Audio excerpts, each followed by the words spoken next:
ini gede banget Gus. Iya, Ini Pak. udah manis ya. Kembali lagi bersama kami dari Umah Tani Agriculture. Hari ini kita akan coba review kembali apa yang sudah ada di greenhouse melon ya. Kebetulan ini usia tadi kita hitung sudah hampir 60 HST ya Gus 60 ya. HST Bapak. Dan kemarin sudah kita coba ya yang tanamannya sudah mati dulu. Kemarin breaknya sudah masuk di 12 ya, jadi sudah aman. Apalagi yang seperti ini nih Gus, ini biasanya udah 14 nih. Kalau kemarin sebenarnya pohonnya masih belum terlalu oranye ya, Pak. Ya belum terlalu kuning ya. Betul. Nah biasanya kalau yang sudah seperti ini, crunchy-nya dapat, gurihnya dapat, manisnya dapat juga ya. Jadi itulah teman-teman semua, terima kasih yang sudah mengikuti perjalanan budidaya melon. Dari mungkin kita upload video dari beberapa HST ya sampai sekarang sudah memasuki 60 HST. Bisa dilihat ke belakang sana ya. Semua dalam kondisi sehat dan ya mudah-mudahan bisa aman ya. Kita akan nanti coba panen di awal Agustus ya.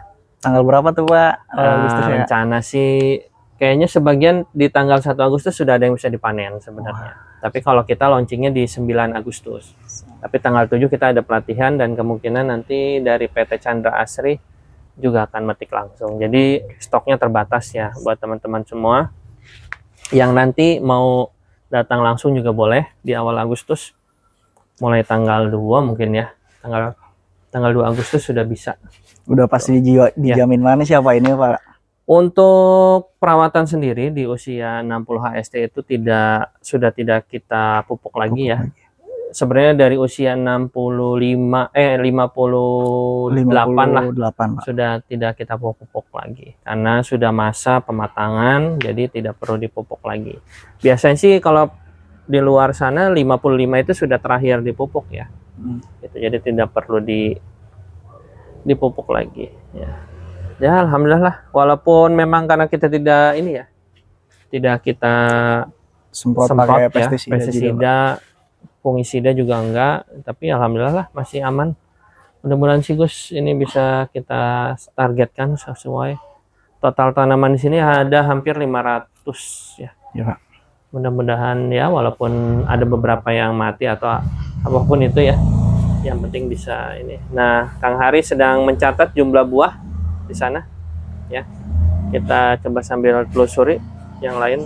Kenapa kita panennya agak telat? Supaya nanti serentak ya matangnya, karena khawatir matangnya nanti nggak serentak. Itu ada yang udah kuning banget di sana ya, macam-macam lah. Gimana Kang Hari, sudah ini? Ini kemarin sudah ada yang datang untuk membeli juga ya. Jadi kita sudah aman semua di bagian belakang? Sudah Pak. Sudah. Apa digembok atau apa biar aman? Kita taruh kucing Pak. Taruh kucing ya. Nah ini juga jadi kendala kita ya di sini. Ternyata bukan hanya hama ya, kutu-kutuan dan jamur ya. Ternyata kita kedatangan tamu yang tidak diinginkan, yaitu tikus atau curut kalau orang sini ya. Bentuknya kecil ya, kemarin kita lihat ya. Iya Pak. Terus juga sempat kita pakai perangkap tikus, juga ada yang beberapa kali dapat. Mana perangkap tikusnya? Di atas tuh Pak. Ada. Mungkin kayaknya harus kita pindahin tuh. Betul. Yang tadi kena dimakan tikus lagi yang mana? Sebelah mana? Sebelah situ Pak.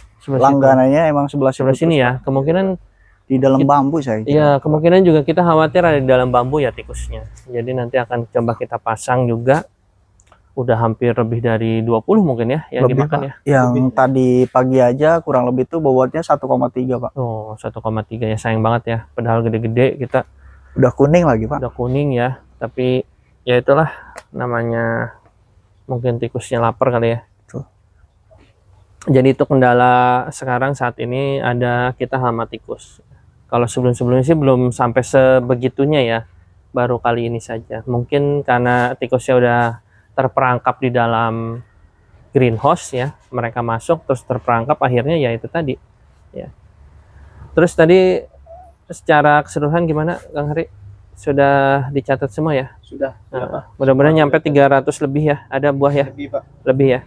Ya, tapi sekarang catat lagi nanti supaya kita bisa tahu prediksi panennya dari 500 pohon ya. Iya, Pak. Apakah semuanya bisa panen atau enggak gitu. Nanti kita tetap catat supaya untuk bisa menghitung RAB ya, terkait Betul. RAB di awal sama hasil panen. Hasil panen. Nah, itu yang penting ya dalam bisnis di pertanian ini ya, kita harus cash flow-nya harus jelas. Betul. Jangan sampai nanti boncos terus ya. Iya. Seperti itu. Apalagi tadi Gus yang sudah dituin? Kalau buat tadi itu udah ngelakuin pruning juga, Pak, karena kan ditakutkan kan si buahnya itu kan terhalang oleh daun karena udah mau masa panen juga ya, Pak. Iya.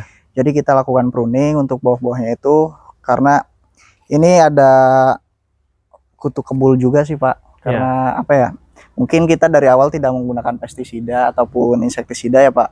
Untuk mengantisipasinya, terus kita lakukan pruningan, Pak, untuk daun.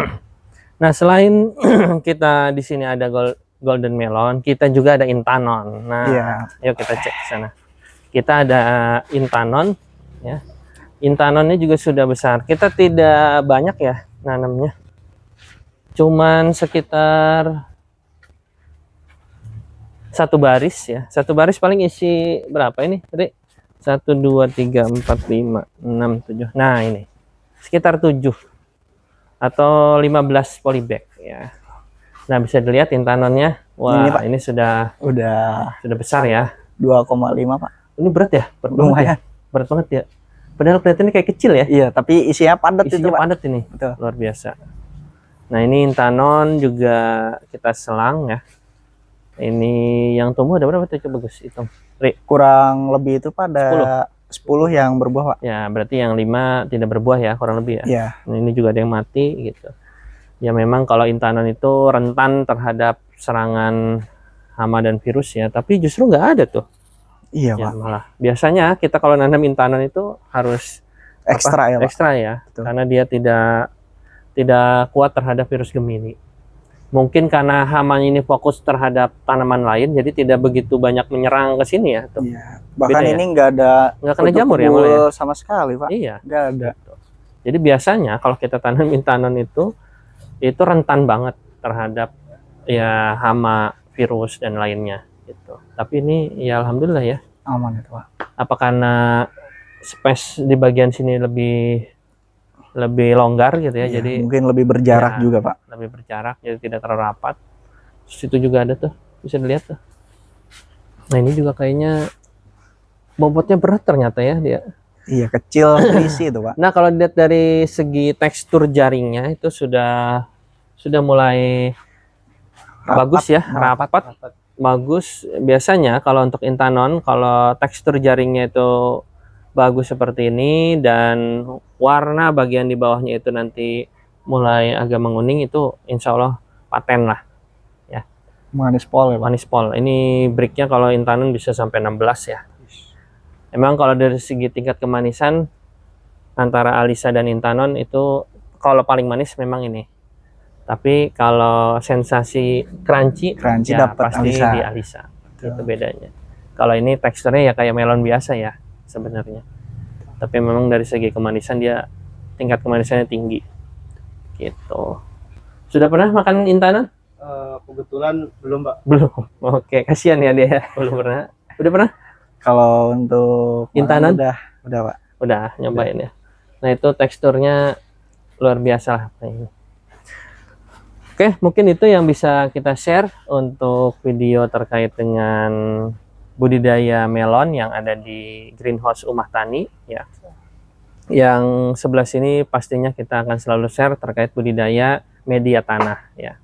Kita juga sudah beberapa video yang kita upload mulai dari tahap penyemaian juga ada. Nanti biar teman-teman mau tahu caranya bisa cek di video-video kita sebelumnya. Ya pastinya mudah-mudahan bermanfaat.